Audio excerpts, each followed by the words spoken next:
நீங்கள் வேதத்தில் வந்து சங்கீதக்காரனாகிய தாவீது சவுல் ராஜாவால் துரத்தப்பட்டு ஒரு அனாதையை போல அங்கே திரிஞ்சிட்டே இருக்கிறாரு. அவனுக்கு முன்பாக இப்போ சவுல் ராஜா வந்திருக்கிறாரு. ஆனால் அந்த இடத்துல வந்து பின்னாடி இருக்கிறவங்க எல்லாருமே என்ன சொல்கிறாங்க அப்படின்னா, இதுதான் உங்களுக்கு சரியான நேரம், இதுதான் உங்களுக்கு சரியான நேரம், நீங்கள் போய் அந்த ராஜாவை நீங்கள் அட்டாக் பண்ணிடுங்க அப்படின்னு அவங்க சொல்கிறாங்க.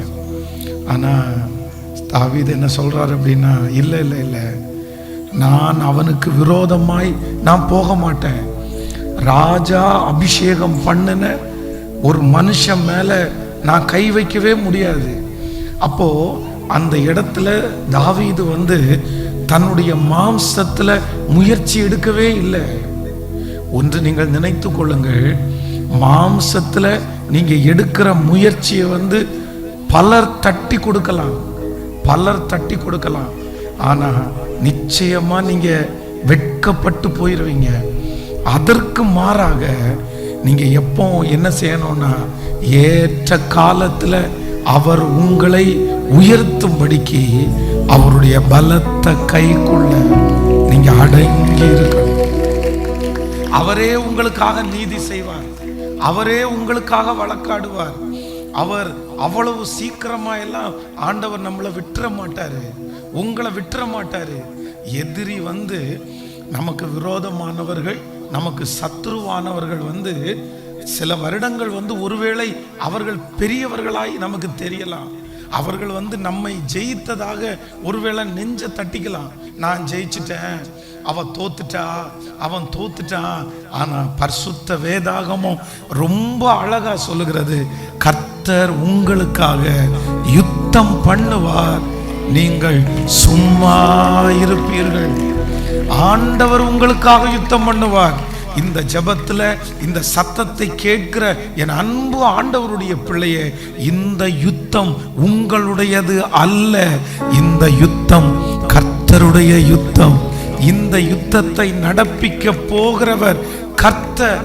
நான் நம்புறேன் உங்களுக்காக ஆண்டவர் யுத்தம் பண்ணுவாரானால் அந்த யுத்தத்துல கண்டிப்பாக தோல்வி என்கிற ஒன்றை நீங்கள் பார்க்கவே மாட்டீர்கள். ஆமென். உங்களை வெட்கப்படுத்துவோம் என்று யார் நினைத்தாலும் கர்த்தர் அவர்கள் கண்களுக்கு முன்பாக உங்களை மேன்மைப்படுத்துவாரே தவிர ஒரு நாளும் ஆண்டவர் உங்களை கீழே கொண்டு போகவே மாட்டார். காரணம் என்ன அப்படின்னா, இந்த யுத்தம் கர்த்தருடைய யுத்தம். ஹல்லேலூயா. ஆனா நீங்க வந்து இன்று வந்து ரொம்ப அழகா தீர்மானம் எடுக்கணும். முழு பலத்தையும் யார் கையில கொடுக்கணும்னா, கர்த்தர் கையில, கர்த்தர் கையில. சிலர் வந்து அப்படி செய்ய மாட்டாங்க. தங்களுடைய மாம்சத்தை வந்து நிறைய பேர் நம்புவாங்க. அப்படியே நான் செஞ்சிருவேன், எனக்கு ஆள் பழக்கம் இருக்குது, எனக்கு அவங்கள தெரியும், எனக்கு இவங்கள தெரியும், யாராவது ஒருத்தர் வந்து நான் உனக்கு இந்த காரியத்தை பண்ணி தர்றேன், நான் சரி பண்ணிடுவேன். அவர்கள் அரசியல்வாதிகளா இருக்கலாம், அவர்கள் போலீஸ்ல இருக்கலாம், அவங்க பெரிய ஜட்ஜா இருக்கலாம். நான் நம்புறேன் இன்று இந்த சத்தத்தை கேட்கிற அன்பு ஆண்டவருடைய பிள்ளைகளே, ஒரு நாளும் மனுஷனை மட்டும் நீங்க நம்பிராதீங்க. வேதம் சொல்லுகிறது, நாசியிலே சுவாசம் இருக்கிற மனிதனை நம்புவதற்கு அவன் எம்மாத்திரம். இந்த உலகத்தில் இருக்கிற எந்த மனிதர்களும் வந்து உங்களை ஒரு லிமிட் மட்டும்தான் அவங்களால வர முடியும். ஒரு ஏரியா மட்டும்தான் அவங்களால வர முடியும். ஒரு நாள் தான் அவங்களால உங்களை ஃபாலோ பண்ண முடியும். என்ன, ஒரு ஃபோன் பண்ணி சொல்லுவாங்க, இல்லை அப்படின்னா ஒரு நாள் உங்க கூட வருவாங்க.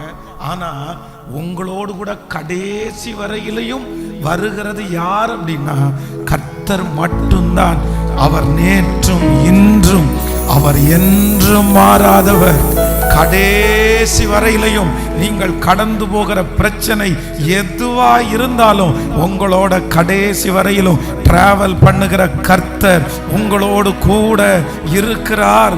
இன்று இன்று இந்த மாலை வேளையில உங்க கரத்தை பிடிச்சு சொல்லுகிறார், யார் உன்னை கைவிட்டாலும், யார் உன்னை விட்டு கடந்து போனாலும், யார் பாதி வழியில உன்னை விட்டுட்டு கடந்து போனாலும், உன்னை முன்குறித்த, உன்னை அழைத்த, உன்னை தெரிந்து கொண்ட கர்த்தராகிய நான் உன் கரத்தை பிடித்து பயப்படாதே, நான் உனக்கு துணை நின்று கடைசி வரையிலையும், இந்த பிரச்சனை முடிகிற வரையிலையும், இந்த சூழ்நிலை முடிகிற வரையிலையும், அவங்க கண்ணுக்கு முன்னாடி உங்கள் தலையை கர்த்தர் உயர்த்துகிற வரையிலையும், உங்க பிள்ளைகளுடைய வாழ்க்கையை கர்த்தர் சீரமைக்கிற வரைக்கும் ஆண்டவர் இன்று உங்க கையை பிடிச்சு வாக்கு கொடுக்கிறார், நான் உன்னை விட்டு விலகுவதும் இல்லை, உன்னை கைவிடுவதும் இல்லை.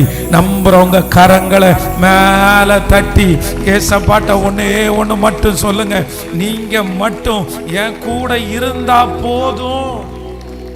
சில நேரத்துல ஆண்டவர் உங்களை அப்படியே எதிர்பார்ப்பார். என் பிள்ளை யார சார்ந்து இருக்கிறா அப்படின்னு கர்த்தர் சில நேரத்துல உங்களை டெஸ்ட் பண்ணுவாரு. உங்களை நீங்க வேதத்துல யோசேப்பை குறித்து வேதத்துல வாசிக்கிறோம். இந்த யோசேப்ப அவ்வளோ பெரிய பிரச்சனை வருது. எந்த பிரச்சனையிலையும் யோசேப்பு யாரையுமே டிபெண்ட் பண்ணல. தன்னுடைய விஷயம் நான் நல்லவன் அப்படின்னு நிரூபிக்க போகல. சில காரியத்தை ஆண்டவருடைய பிள்ளைகள் நிரூபிக்க கூட போக கூடாது. நிறைய இடத்துல ஆண்டவர் உங்களை எப்படி எதிர்பார்ப்பார் தெரியுமா? நீங்க அமைதியா இருக்கணும்னு ஆண்டவரை எதிர்பார்ப்பார். இல்ல பாஸ்டர், நான் நிரூபிக்கல அப்படின்னு சொன்னா நான் கெட்டவனா மாறிடுவேன், நான் குற்றவாளியா மாறிடுவேன், அவங்க என்ன தப்பா நினைச்சிருவாங்க, நான் தான் இந்த தப்பை பண்ணுனேன்னு அவங்க நினைச்சுக்குவாங்க. ஒண்ணு நினைச்சுக்குங்க, நீங்க நல்லவங்கன்னு அவங்கள்ட்ட காமிக்கிறதுனால சொல்றதுனால உங்களுக்கு விரோதமானவங்க உங்களை நம்புவாங்கன்னு நினைச்சிட முடியாது. அதனால எந்த இடத்துலயும் ஆண்டவருடைய பிள்ளைங்க நீங்க நிரூபிக்க போகவே கூடாது. நான் நம்புறேன், ஒரு நாள் வரும், அன்றைக்கு கர்த்தர் அவர்களுக்கு முன்பாக நீங்க கர்த்தருடைய பிள்ளைன்றத கர்த்தர் நிரூபிப்பார். நீங்க உத்தமன்றத கர்த்தர் நிரூபிப்பார். நீங்க உண்மை உள்ளவங்கன்றத கர்த்தர் நிரூபிப்பார்.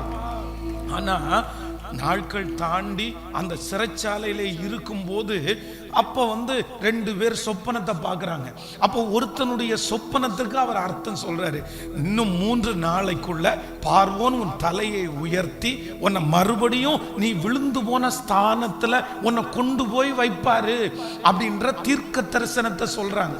சொன்ன உடனே அதனுடைய விளக்கத்தை ரொம்ப அழகா யோசேப்பு சொல்றாரு. நீங்க அந்த யோசேப்பு முடிஞ்ச உடனே என்ன சொல்லுவார் தெரியுமா? எப்பா, நான் களவாய் கொண்டு வரப்பட்டவன், திருட்டளவாய் கொண்டு வரப்பட்டவன், இந்த சிறைச்சாலையிலே வருவதற்கு நான் எந்த தப்புமே பண்ணலப்பா.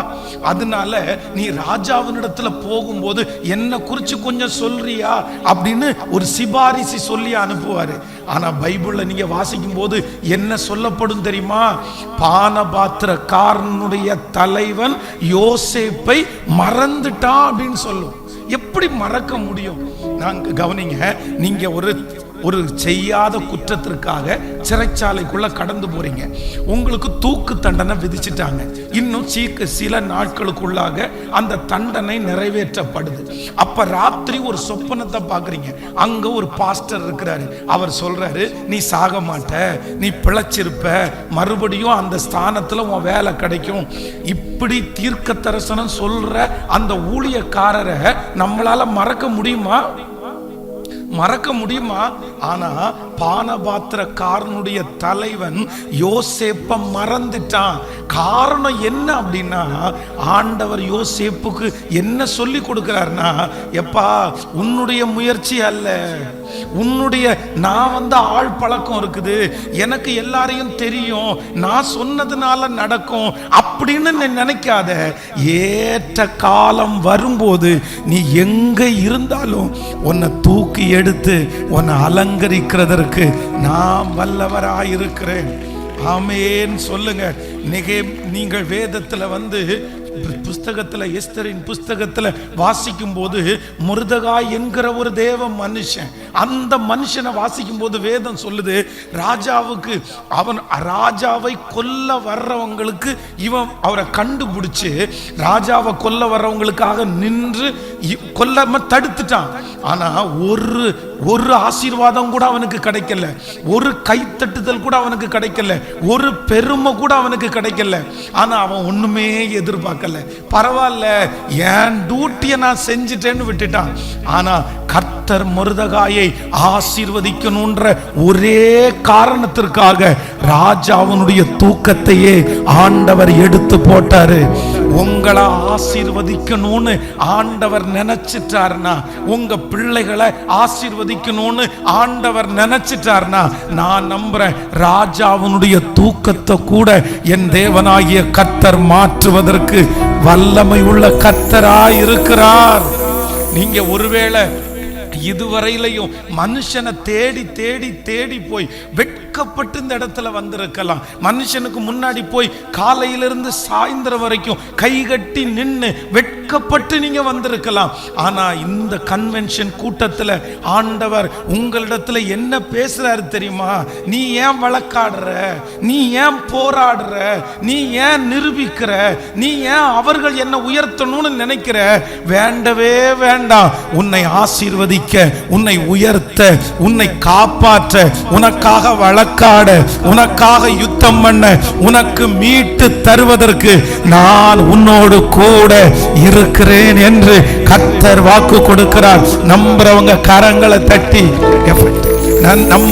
கொஞ்சம் நம்புறவங்க கரங்களை தட்டி கர்த்தருடைய சமூகத்துல சொல்லுங்க, நான் நம்புறேன் ஆண்டவரே, ஆண்டவரே, நான் நம்புறேன் ஆண்டவரே. ஒரு இன்றைக்கு இந்த கன்வென்ஷன் கூட்டத்தில் ஒரு முடிவோட போகணும். என்ன முடிவுன்னா, நான் யாரிடத்திலையும் வழக்காட மாட்டேன், நான் யாரிடத்திலையும் சண்டை போட மாட்டேன். வேதம் சொல்லுது, நீங்கள் அமர்ந்திருந்து நானே தேவன் என்று அறிந்து கொள்ளுங்கள். கர்த்தருடைய பிள்ளைகளே, வாக்குவாதம் பண்றது உங்களுக்குரியதல்ல, சண்டை போடுறது உங்களுக்குரியதல்ல. நீ அப்படி பண்ணுவியா, நான் என்ன குறைஞ்சவனா, உனக்கு முன்னாடி நான் காமிக்கிறேன் பாரு. இல்லவே இல்லை. உங்களுக்காக நீங்க எப்பவுமே யுத்தம் பண்ணக்கூடாது. சில அம்மா அப்பா பிள்ளைகளுக்கு ஏதாவது பிரச்சனை வந்துச்சுன்னா உடனே என்ன சொல்லுவாங்க தெரியுமா? என்ன, அவன் இப்படி பண்ணுனானா நீ வந்துரு, நான் உன்னை பார்த்துக்கிறேன், அவன்கிட்ட போனை கொடு, நான் பேசுறேன், அவன்கிட்ட போனை கொடு. இந்த மாதிரி யாராவது ஒருத்தர் சொன்னாங்கன்னா நீங்க தயவு செய்து போனை கொடுக்காதீங்க. அப்படி போனை கொடுத்தாங்கன்னா இன்னும் கொஞ்சம் சண்டையை ஏற்றி வைப்பாங்க. உங்க பிள்ளை சண்டை போட்டு அவருடைய கணவனாருக்கு வாக்குவாதம், மனைவியோட வாக்குவாதம் அப்படின்னு சொல்ல வரும்போது ஒரு நல்ல தகப்பன், ஒரு நல்ல தாய் என்ன சொல்லணும் அப்படின்னு சொன்னா, எப்பா நீ முழங்கால் போடு, நீ ஜெபம் பண்ணு, உனக்காக ஆண்டவர் யுத்தம் பண்ணுவார், ஆண்டவர் திசை திருப்புவார். எவ்வளவு கல்லான இருதயமாய் இருந்தாலும் அந்த இருதயத்தை திசை திருப்புறதற்கு என் கர்த்தரால, கொஞ்சம் என்னுடைய கர்த்தரால கண்டிப்பா முடியும்னு நான் நம்புறேன். எத்தனை பேர் விசுவாசிக்கிறீங்க? அதனால கர்த்தர் சொல்லுகிறார், இந்த யுத்தம் உன்னுடையது அல்ல. இந்த யுத்தம் யாருடைய யுத்தம் அப்படின்னா, இது கர்த்தருடைய யுத்தம். நான் உனக்காக யுத்தம் பண்ணுவேன், நீங்க சும்மா இருப்பீங்க. ஏன், இயேசு யுத்தம் பண்ணுகிற எந்த யுத்தத்திலையும் அவர் தோல்வியோடு அவர் கடந்து வரவே மாட்டார். நம்புறவங்க எத்தனை பேர் ஆமோதிக்கிறீங்க? ஒருவேளை இந்த சத்தத்தை கேட்கிற யாராவது ஒருத்தர் காலடி எடுத்து வச்சிருக்கலாம், பிரதர் நான் வந்து கொஞ்ச நாள் பொருத்தம் பாஸ்டர், கொஞ்சம் வாரங்கள் பொருத்தம் பிரதர், ஆனா என்னால பொறுக்க முடியல, நான் கீழே போக போக என் தலை மேல முழக அரைக்கிறாங்க, ரொம்ப எனக்கு பிரச்சனை பண்றாங்க. நான் நம்புறேன், சில நுகங்களை நம்ம எதிர்க்கிறதற்காக ஆண்டவர் வைக்க மாட்டாரு. ஒரு தேவனுடைய பிள்ளையினுடைய மிகப்பெரிய வெற்றி எங்க உட்கார்ந்து இருக்குன்னா, உங்க அமைதியில தான் உட்கார்ந்து இருக்குது. முதல்ல நீங்க ஆசீர்வதிக்கப்படணும்னா நீங்க சந்திக்கிற முதல் என்னன்னா ஏளனத்தை சந்திப்பீங்க. நிறைய பேர் உங்களை ஏளனமா பார்ப்பாங்க, உங்களை கேவலமா பார்ப்பாங்க. இந்த சத்தத்தை கேட்கிற யாராவது ஒருத்தர் இந்த ஜெபத்துல இருக்கிறவங்க உங்களை ரொம்ப ஏளனமா பார்க்கறாங்களா, உங்களை ரொம்ப குறைவா பார்க்கறாங்களா? நான் நம்புறேன் ஆண்டவர் உங்களை அநேகருக்கு அதிகாரியாய் கர்த்தர் மாற்ற போறாரு. நீ யார் கண்ணுக்கு முன்னாடி ஏளனமாய் பார்க்கப்பட்டாயோ, உன்னுடைய பிள்ளை யாருக்கு முன்பாக ஏளனமாய் இருக்கிறதோ, கர்த்தர் சொல்லுகிறார் அவர்கள் நான் உனக்கு ஒரு பந்தியை ஆயத்தப்படுத்தி உன் தலையை எண்ணெயினால் அபிஷேகம் பண்ணப்பட்டு நீ கேவலப்படுத்தப்படுகிற அதே தெருவில் அதே ஜனங்களுக்கு முன்னாடி என் தேவனாகிய கர்த்தர் உங்கள் தலையை உயர்த்த போகிறது நிச்சயம். நம்புறவங்க கரங்களை தட்டி இந்த வருஷம் முடிகிறதுக்குள்ள, ஒரு புதிய மாதம் ஆரம்பிக்கிறதுக்குள்ள கர்த்தர் வாக்கு கொடுக்கிறார். உன்னை ஏளனமாய் பேசுகிறவர்கள் எவ்வளவு வேணாலும் பேசட்டும். நல்லா நினைச்சுக்குங்க, ஒன்னு ஏளனம், இன்னொன்று ஏமாற்றம், இன்னொன்று எதிர்ப்பு.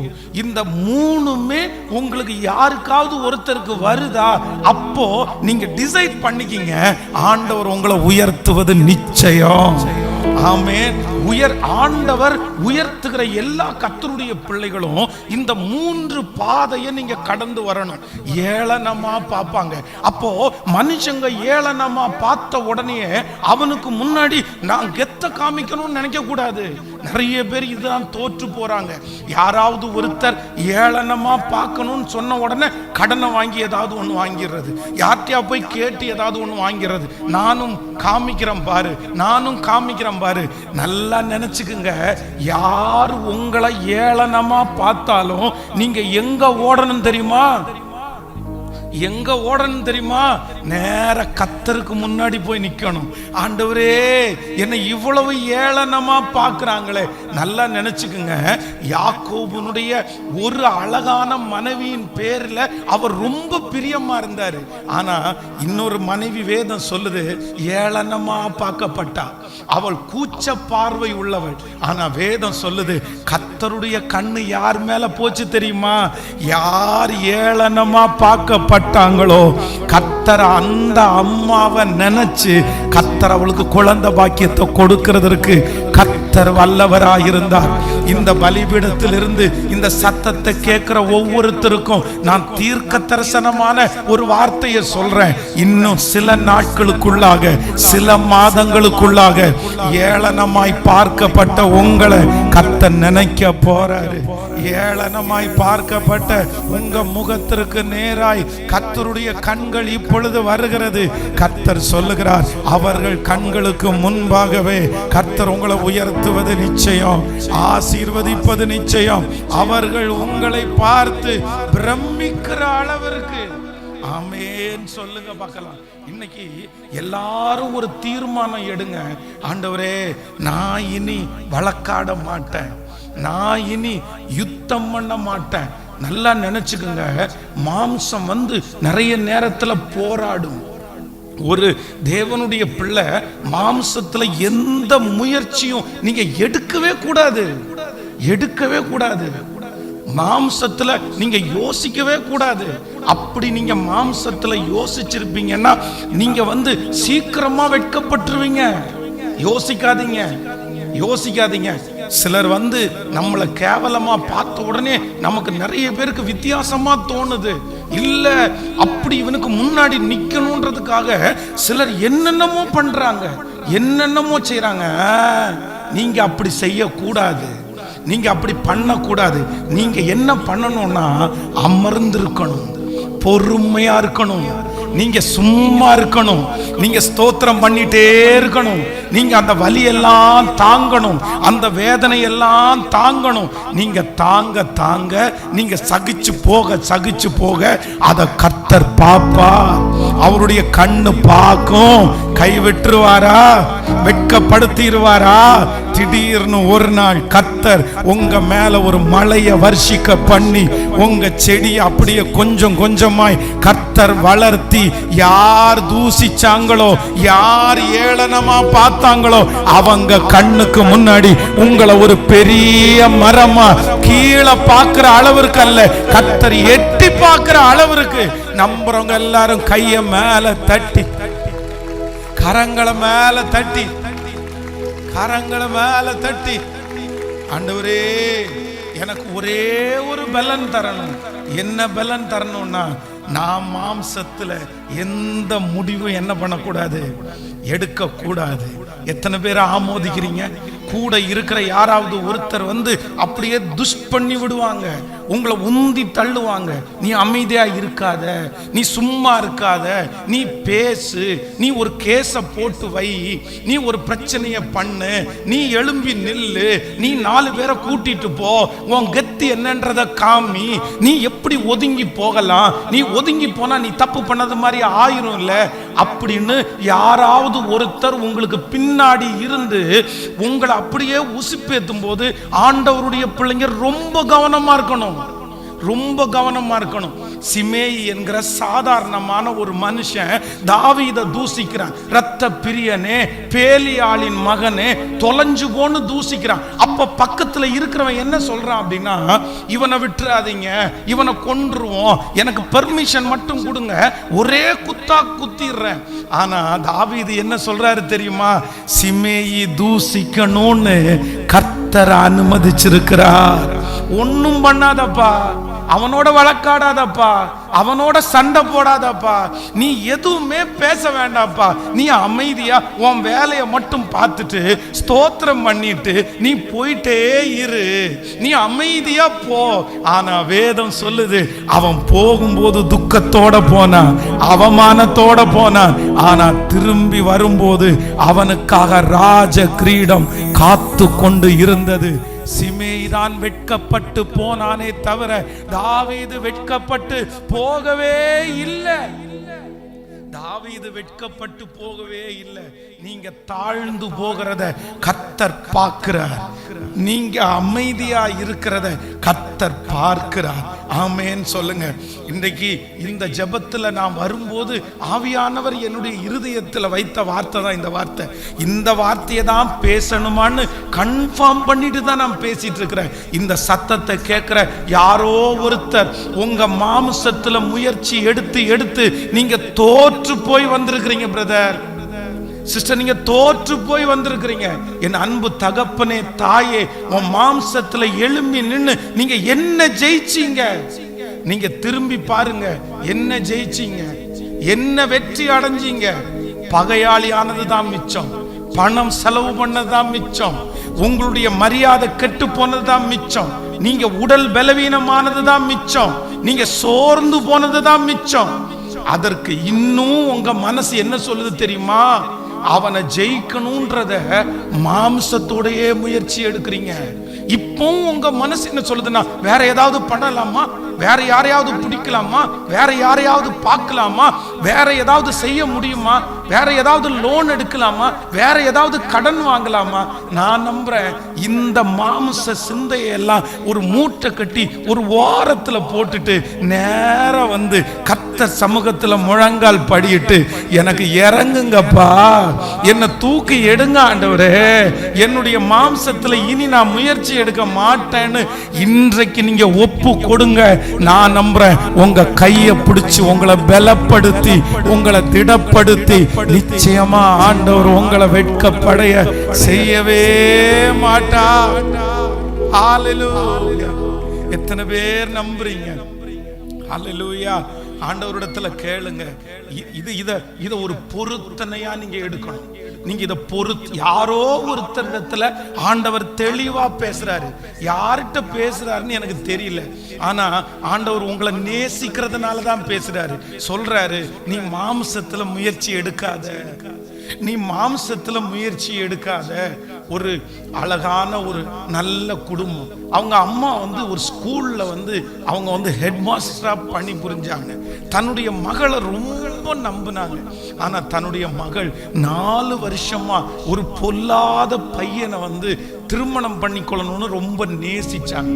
அப்போ இதை அறிஞ்ச உடனே அந்த பிள்ளை என்னிடத்துல எம்மா, இது நம்முடைய குடும்பத்திற்கு ஆகாது, வேண்டாம்மா, நீ ஏதாவது ஒரு கிறிஸ்தவ பையனை நேசிச்சிருந்தா கூட நான் உனக்கு கல்யாணம் பண்ணி வச்சிருப்பனே, இப்படி போய் படுபாதாள குழியில இப்படி விழுந்திருக்கிறியே. உடனே அந்த பொண்ணு அப்படியே துணியை தூக்கி விசிறடிச்சிட்டு, பொருளை தூக்கி விசிறடிச்சிட்டு, இந்த பாரு, நான் வீட்டுல இருக்கணுமா வேண்டாமா, அப்படியே இருதய கடினமா ரொம்ப அந்த அம்மாவை திட்டுன உடனே அந்த அம்மாவால தாங்கவே முடியல. தன்னுடைய மகள் இப்படிப்பட்ட ஒரு சூழ்நிலையில இருப்பாங்கன்னு தெரியல. எத்தனையோ முயற்சி எடுத்தாங்க, அந்த பிள்ளையினுடைய இருதயத்தை மாற்றவே முடியல. அவங்க ஒரு தீர்மானம் எடுத்தாங்க. நேர ஸ்கூலில் போய் தன்னுடைய வேலையை ராஜினாமா பண்ணினாங்க. தன்னுடைய வேலையை எழுதி கொடுத்துட்டு ஸ்ட்ரெயிட்டா வீட்டில் வேலைக்கு போகிற அந்த நேரத்தில் முழங்கால் படியிட்டு, எப்படிப்பட்ட கடின இருதயத்தையும் மாற்றுறதற்கு உங்களால முடியும் ஆண்டவரே, உங்களால முடியும் ஆண்டவரே. ஒரு 1.5 வருஷம் அப்படியே தன்னுடைய பிள்ளைக்காக ஜெபம் பண்ணிட்டே இருந்தாங்க. திடீர்னு அந்த பிள்ளை ஒரு நாள் ஃபோன் பண்ணி, மம்மி, உங்களை நான் ரொம்ப காயப்படுத்திட்டேன். இல்ல மம்மி, நான் இப்ப தப்பு பண்ணிட்டேன்னு உணர்ந்துட்டேன். நீங்க என்ன மாப்பிள்ளை பாக்குறீங்களோ அதை நான் கல்யாணம் பண்றதுக்கு நான் ஆயத்தமா இருக்கிறேன். நான் திருந்திட்டேன், நான் மாறிட்டேன். இல்ல பிள்ளை, நீ உண்மையாதான் சொல்றியா? உன்னை நம்பலாமா? ஐயோ மம்மி, நீங்க நினைக்கிறது மாதிரி இல்ல, ஆண்டவர் என்ன தொட்டுட்டாரு. இந்த ஜெபத்துல இருக்கிற யாராவது ஒருத்தர், என் கணவனார் இருதய கடினம் பாஸ்டர், எங்க வீட்டுல வந்திருக்கிற மாப்பிள்ளை இருதய கடினம் பாஸ்டர், அவரை யாருமே மாற்ற முடியாது, யாருமே திருத்த முடியாது. நான் நம்புறேன், யாராலும் மாற்ற முடியாத, யாராலையும் திருத்த முடியாத எவ்வளவு பெரிய இருதய கடினமானாலும் என் கர்த்தர் நினைச்சாருன்னா ஒரே நிமிஷத்துல அந்த இருதயத்தை சதையான இருதயமா மாற்ற முடியும்னு நம்புறவங்க மட்டும் கைய மேல தட்டி, கரங்களை மேல தட்டி, நன்றியப்பா, நன்றி நன்றி, நம்புங்கப்பா என்ன ஆராதிப்பே உம்மை, நம்புங்கப்பா என்ன ஆராதிப்பே உம்மை. உங்க பிள்ளனா, உங்க பிள்ளனா, உங்க பிள்ளனா, உங்க பிள்ளனா, நானும் பார்க்கணும், சத்தம் கேட்கணும், நீங்க ஆற்றணும், தேற்றணும், காயம் கட்டணும். பெரும் சேனை கூட்டம் ஒன்றை முன் நிறுத்தணும், பெரும் சேனை கூட்டம் ஒன்றை முன் நிறுத்தணும். நம்புங்கப்பா என்ன ஆராதிப்பே உம்மை. எல்லாரும் சத்தமா சொல்லுங்க, நம்புங்கப்பா என்ன ஆராதிப்பே உம்மை. கையை இப்ப மேல தூக்கி சொல்லுங்க பார்க்கலாம்.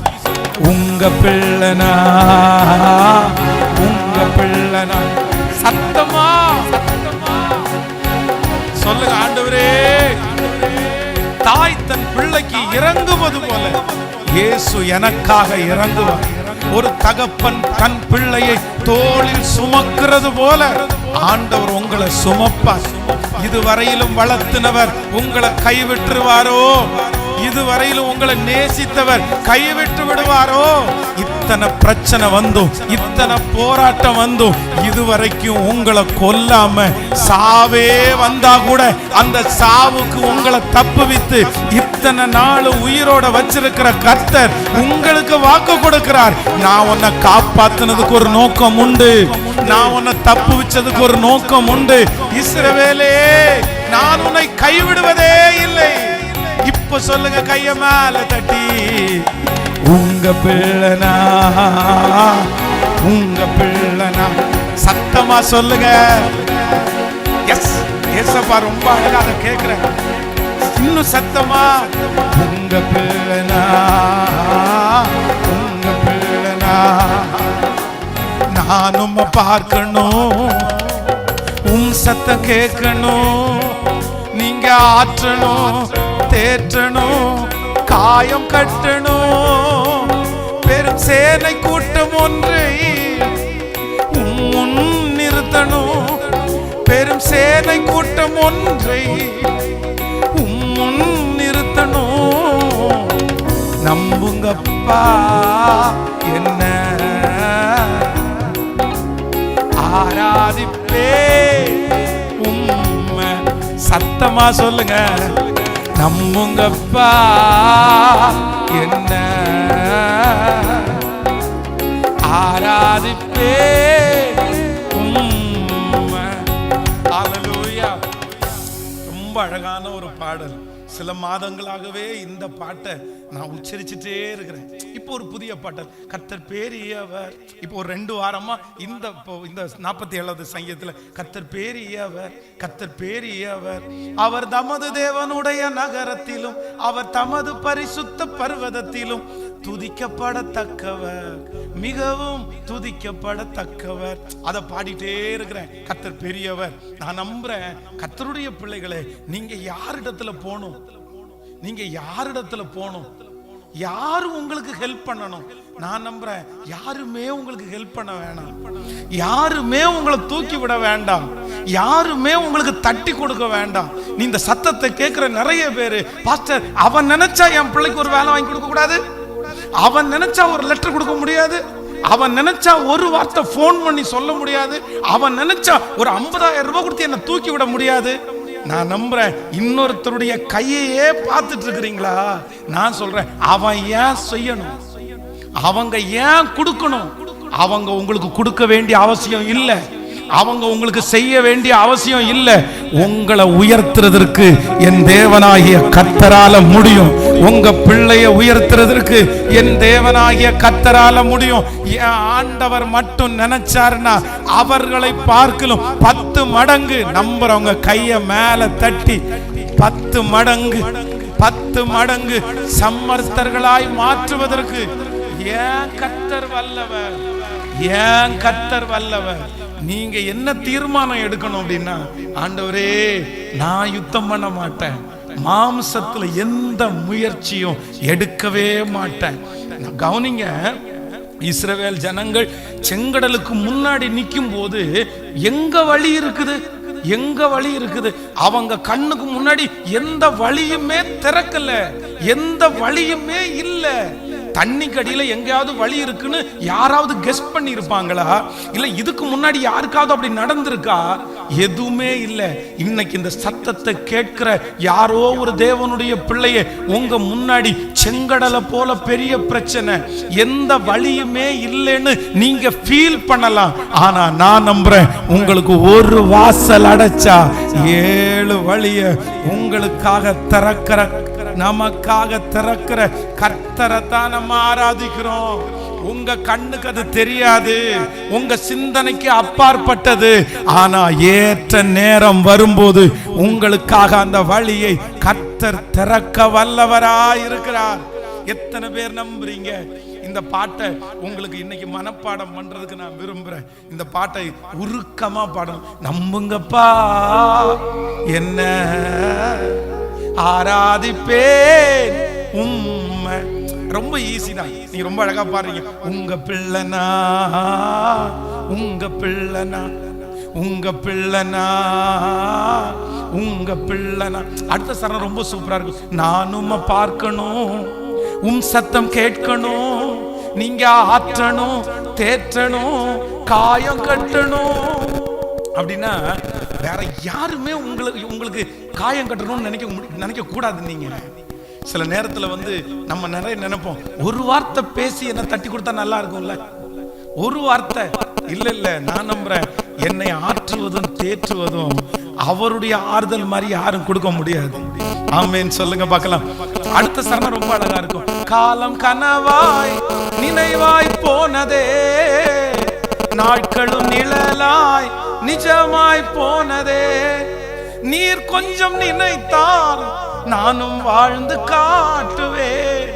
என்னை மறந்தால் புகலிடம் எங்கு தேடுவேன். என்னை மறந்தால் புகலிடம் எங்கு தேடுவேன். நீர் கொஞ்சம் நினைத்தால் நானும் வாழ்ந்து காட்டுவேன். என்னை மறந்தால் புகலிடம் எங்கு தேடுவேன். 2004வது வருஷம் மன அழுத்தம் ரொம்ப அதிகமாகி கண்டினியூவா தூங்காம, ஒரு நிமிஷம் கூட தூக்கம் வராம, கன்னியாகுமரி மாவட்டத்துல மார்த்தாண்டம் என்கிற ஒரு இடத்துக்கு பக்கத்துல ஒரு ஹாஸ்பிட்டல்ல நான் அட்மிட் பண்ணப்பட்டிருந்தேன். அப்ப டாக்டர்ஸ் ஒவ்வொரு மாத்திரையா கொடுத்துட்டே இருந்தாங்க எனக்கு தூங்குறதுக்கு. ஆனா அவங்க மாத்திரை எத்தனை கொடுத்ததுக்கு அப்புறம் எனக்கு சுத்தமா தூக்கம் வரல. அப்ப அவங்க சொன்னாங்க, சரி உனக்கு தூங்குறதுக்காக ஒரு இன்ஜெக்ஷன் பண்ணிடுவோமான்னு கேட்டாங்க. தாராளமா பண்ணுங்க, நான் தூங்கினா போதும், நான் ஒரு 10-15 நாளா தூங்கவே இல்லை, என்னால தூங்க முடியல அப்படின்னு. அந்த இன்ஜெக்ஷன் பண்ணினதுக்கு அப்புறம் கூட எனக்கு தூக்கமே வரல. அப்போ நான் தூங்காம இருக்கிறத பார்த்த உடனே எங்க அம்மா போய் டாக்டர் இடத்துல போய், என் பிள்ளை திரும்பவும் தூங்கல, என்னதான் என் பிள்ளைக்கு பிரச்சனை, என்னதான் என் பிள்ளைக்கு பலவீனம். உடனே அந்த டாக்டர், அம்மா மனசை தேடிங்க, உங்க பிள்ளை பைத்தியம் ஆயிட்டான், உங்க பிள்ளை மன அழுத்தத்துக்குள்ள போயிட்டான், அவன் மென்டலி டிஸ்டர்ப் ஆயிட்டான், இதுக்கு தீர்வு ஏதாவது இருக்கா அப்படின்னு கேட்கும் போது அந்த டாக்டர் சொல்றாங்க, அது கடவுள் கையில தான்மா இருக்குது, அது கடவுள் கையில தான்மா இருக்குது. நான் பெட்ல படுத்திருக்கிறேன், என் மூஞ்சில அப்படியே தண்ணி தெளிக்கிறது மாதிரி இருக்குது. திரும்பி பார்த்து எங்க இருந்து தண்ணி ஊத்துறாங்கன்னு பார்த்தா எங்க அம்மாவுடைய கண்ணுல இருந்து அப்படியே கண்ணீர் ஊற்றிட்டே இருக்குது. 2004வது வருடத்துல சாவினுடைய விளிம்ப அப்படியே கண்ணு முன்னாடி பார்த்தவன், நான் எழும்புவேன், நடப்பேன், ஊழியம் செய்வேன், திரும்ப வருவேன்னு நானும் நினைக்கல, எங்க அம்மாவும் நினைக்கல. என்னை பார்த்த நிறைய டாக்டர்ஸ் நீ சாகுற வரைக்கும் இப்படிதான்ப்பா இருக்கணும்னு தான் சொன்னாங்க. ஆனா நான் நம்புறேன், என் இயேசு என்னை கைவிடவே இல்லை, என்னை கைவிடவே இல்லை. இன்னைக்கு உங்களுக்கு முன்னாடி கர்த்தர் என்ன சாட்சியா நிறுத்தி இருக்கிறாரு. எதுக்கு என்ன இங்க கொண்டு வந்திருக்கிறாரு தெரியுமா? இப்படிப்பட்ட ஒருத்தரை நான் வச்சிருக்கிறேன், மேகம் போன்ற ஒரு சாட்சி இருக்குது. அவனுக்கு செஞ்சன்னா உனக்கு செய்ய மாட்டேனா?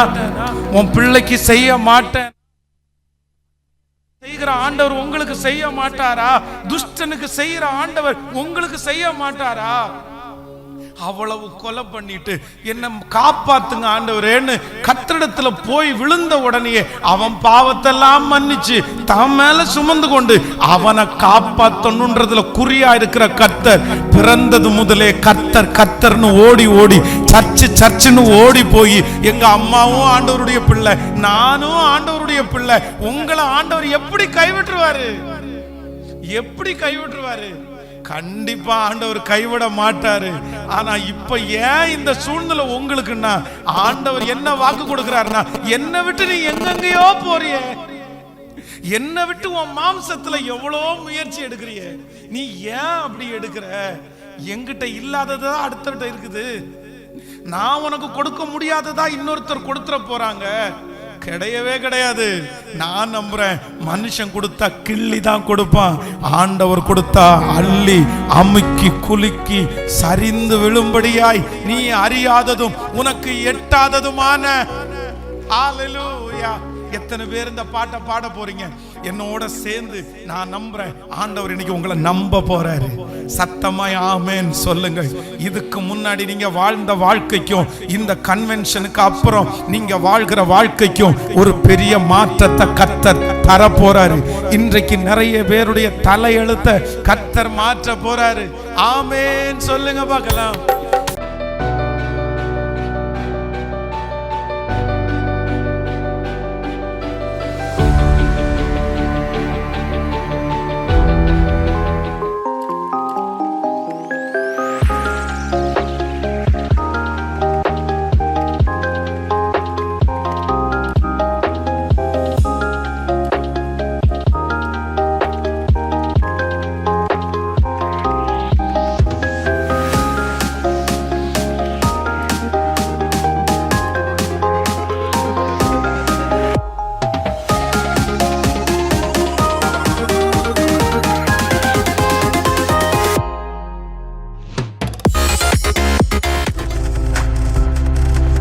நீங்கள் பார்த்து கொண்டிருப்பது உங்கள் ஜாய் டிவி. உங்கள் துக்கம் சந்தோஷமாய் மாறும்.